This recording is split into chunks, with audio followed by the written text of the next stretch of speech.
concepto de norma jurídica. Claro, ¿sí? El concepto de norma jurídica, hay que decirlo porque lo cito en el libro y es muy inspirador autor brasileño que fue de los grandes que empezó con toda esta nueva visión jus teórica y jus filosófica, que es Humberto Ávila, y tomo su concepto de norma jurídica, que es: las normas no son el texto ni el conjunto de ellos, sino el sentido construido a partir de la interpretación sistemática de los textos normativos. De ahí que la afirmación de que las disposiciones constituyen el objeto de la interpretación y las normas su resultado. Entonces vemos que en medio del texto normativo va a estar un intérprete. Intérprete quiere decir el que está en medio, el intermediario, el que media. En el caso de la hermenéutica jurídica, ¿cuál sería el intérprete? ¿En medio de qué? En medio del texto y en medio de la norma, que es el resultado. Entonces, esto da totalmente vuelta a lo que hemos entendido como derecho.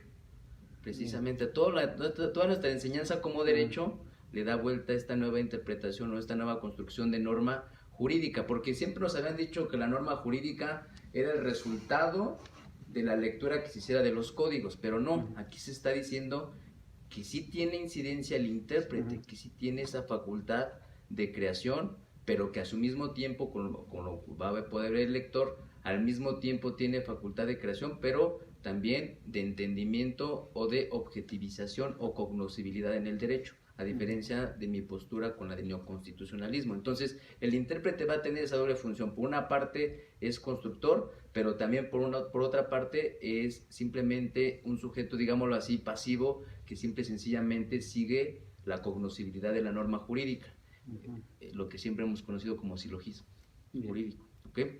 Entonces, ese será la norma jurídica, el concepto de norma jurídica.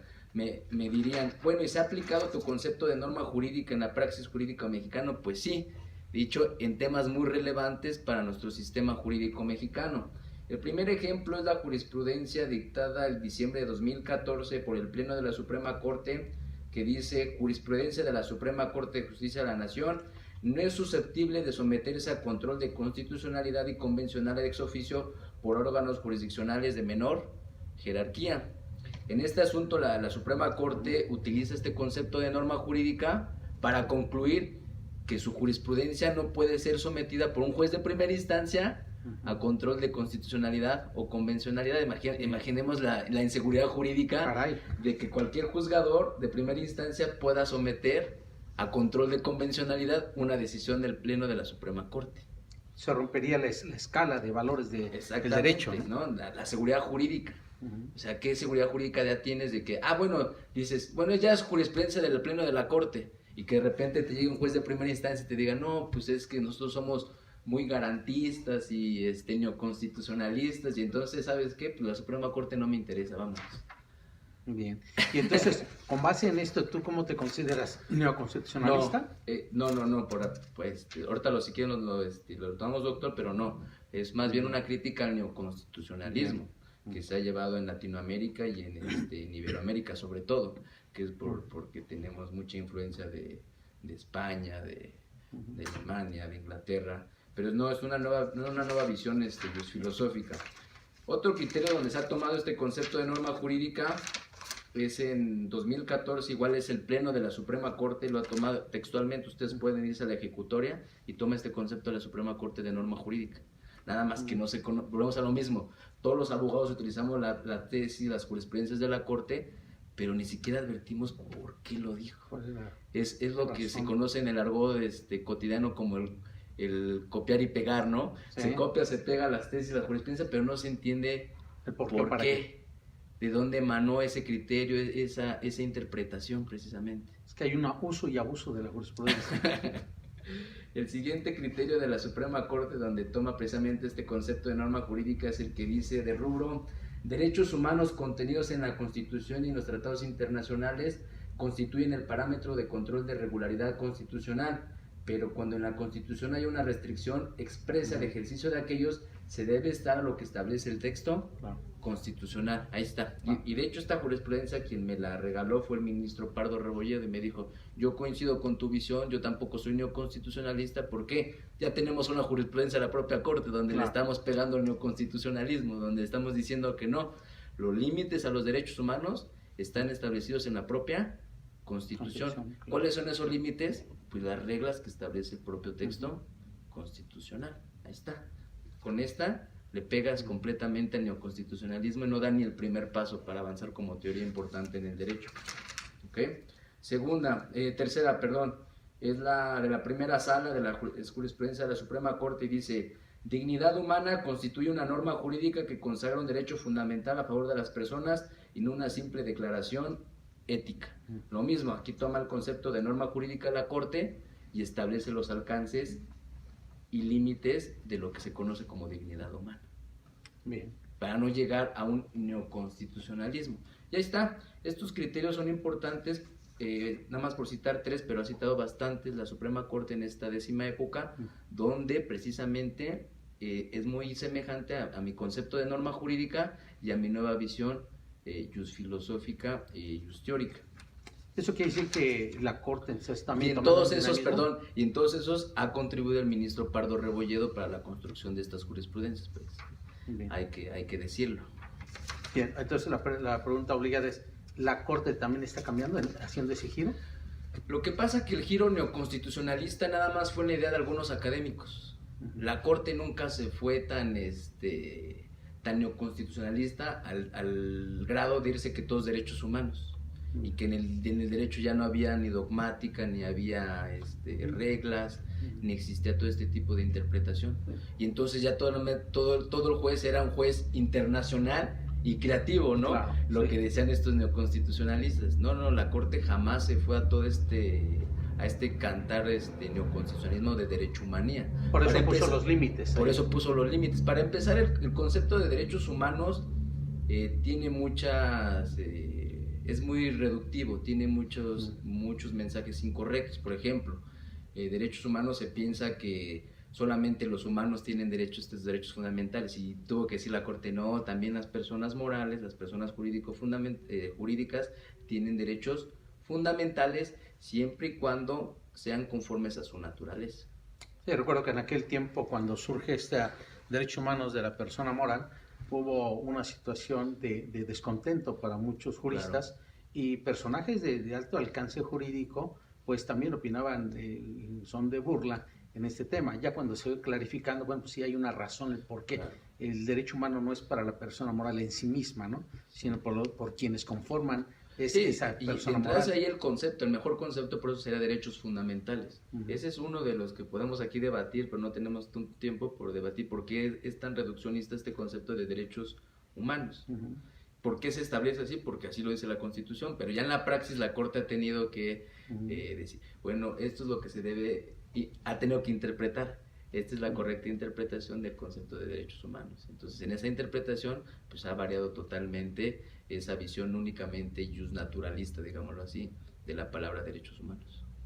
Perfecto, bueno, pues es muy novedoso lo que nos estás comentando. El libro, la verdad, se torna apetecible para cualquier lector que quiera ver todas las materias necesitan saber de esto, sea penal, civil, todos estamos imbuidos en este nuevo paradigma de derechos fundamentales. Bien, y hablando del libro sobre qué se le está centrando, aparte los editores que tenemos ahí, un cibernauta que quiera conseguirlo, ¿dónde lo consigue? ¿Cómo se comunica? ¿Tienes un correo electrónico? Y la verdad es que ahorita, por el problema que tenemos en México y en el mundo de este problema sanitario, estamos transmitiendo, hay que decirlo en este momento, cuando está un problema de contingencia universal del virus, pero de hecho este libro ya se tenía que haber presentado en estos días, se iba a presentar en la presidencia del tribunal, en juzgados federales, en la corte. Yo tuve la fortuna de trabajar en el TRIFE con el magistrado Indalfer, ya también le había comentado al magistrado Indalfer Infante presentarlo en materia electoral, porque, dicho sea de paso, también repercute en materia electoral. Vemos, el tema es tan amplio y tan bonito que repercute en todas las materias. En materia electoral, de hecho, varias de mis ideas ya fueron plasmadas en jurisprudencia del Tribunal Electoral, concretamente en el recurso de reconsideración se llama. Ya fueron planteados porque también, vamos a decirlo, el Tribunal Electoral, antes de esta nueva generación de magistrados, de esta nueva integración, ¿qué creen? Pues también era neoconstitucionalista. Entonces, Sí, había una plaga. hay una plaga. También el neoconstitucionalista ya ha tenido que ir limitando un poco sus criterios y no irse a la derechomanía así totalmente desbocada. Entonces esta nueva integración de magistrados electorales ya fue un poco más, digamos, más reservada y ya no se fue a todo el neoconstitucionalismo así desbocado. Y desde luego eso conviene al país, conviene a la cultura que tenemos. Sí, claro, porque no es que seas conservador, sino simple y sencillamente que hay una dogmática, es una reivindicación de la ciencia. A ver, lo que pasó con el neoconstitucionalismo, que ellos son posmodernos y los posmodernos vinieron a decir que ya todo era argumentable, ya todo era opinable. Y entonces hubo fuertes críticas a la ciencia. Ese es el movimiento posmoderno, hacer una crítica a la ciencia, sea ciencia jurídica o ciencia de cualquier tipo. Y entonces ya no era importante la ciencia, ya todo se resolvía con meras opiniones, con meras consultas populares, con todo el mundo. Y entonces, y aquí en este problema, por ejemplo, del coronavirus, estamos viendo que, pues, ¿saben qué? Tráiganme a los científicos, ¿no? Definitivamente. No podemos Ahí hacer sí, una consulta. ahí sí no haces consultas populares, estás diciendo, a ver, tráigame a los inmunológicos, tráigame a los mejores doctores. ¿Qué estás haciendo en el fondo? Reivindicando la ciencia. Y ese fue el problema con la posmodernidad. La posmodernidad, al ser tan crítico con la ciencia, llegó al extremo de decir que la ciencia no nos servía a la humanidad. Y eso es en el derecho igual. Lo que yo estoy haciendo en este libro es reivindicar la ciencia, pero otro tipo de ciencia. Ya no un positivismo lógico a lo mejor del siglo XVIII, XIX, pero sí es reivindicar la ciencia. Eso es en esencia el libro, una reivindicación de la ciencia jurídica. Efectivamente, como lo decías al inicio de tu plática, es ver qué es las ciencias naturales y cómo se entienden las ciencias sociales y cómo se pueden complementar. Complementar, exactamente. La verdad, te felicito mucho por tu obra. Ya tuve oportunidad de dar una leída muy rápida para esta exposición. Realmente es muy, muy alentadora. Nos permite, como tú dices, en todas las materias tener un punto de partida que es comprensible, que es una situación que se convergen todas las materias ahí para poderse aplicar y salir avante, pues no solamente con la argumentación, que es muy buena, no es porque sea mala la argumentación, sino que no podemos generar al extremo una cosa. Tú dices mucho de los derechos humanos. En los derechos humanos hubo un momento en que se decía aquí que en México estábamos tropicalizando los derechos humanos y teníamos un exceso de derechos humanos, todo es derechos humanos. Entonces creo que tendremos que ver ahí que es una garantía, que es un derecho humano, que es un derecho fundamental, pero como bien lo dices, son temas muy complejos para explicación todo esto, y pues a lo mejor en otra plática pudiera quedar muy bien sentado, con una subsecuente. Bien. Excelente. Sí, no, y aparte el tema de tropicalizar los derechos humanos, pues no es nada más de México, el problema de la posmodernidad fue a nivel internacional, o sea, permeó todos esta posmodernidad, lo vemos en Estados Unidos, en todos los países donde hubo un en Brasil, el presidente brasileño decía que un desdeño a la ciencia y decía que ya todo iba a ser a través del cristianismo. Aquí no estamos por una religión u otra, pero si te vas a ese extremo, que todo ya va a ser la fe y la religión, pues puedes llegar a consecuencias muy peligrosas. Y se ve, lástima que se den únicamente en contingencias como la que tenemos actualmente, pero esto debería estar latente permanentemente, un conocimiento científico a un mero conocimiento de argumentos o simple conocimiento de opiniones, de creencias. No es malo en el fondo la argumentación jurídica, por supuesto, es más, yo la sigo poniendo aquí como énfasis, pero no llegar al extremo de fetichizar la argumentación jurídica y ya todo es argumentación jurídica. ¿Cuál es el problema de fetichizar la argumentación jurídica en el derecho? Que la argumentación tiene un grado muy alto de subjetividad.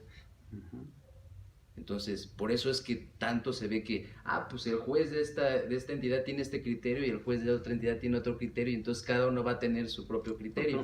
Son sus creencias, opiniones son estructuradas. Exactamente, y entonces si todo está únicamente en base en razonamientos o criterios particulares, se pierde algo del derecho. ¿Qué es el derecho? El derecho tiene que ser general, impersonal y abstracto. Entonces estás perdiendo la esencia en el derecho con la mera opinión de un juez de acá, un juez de allá, y entonces eso es lo que se pierde, el grado de calculabilidad, certeza en el derecho, que es lo que siempre hemos tenido.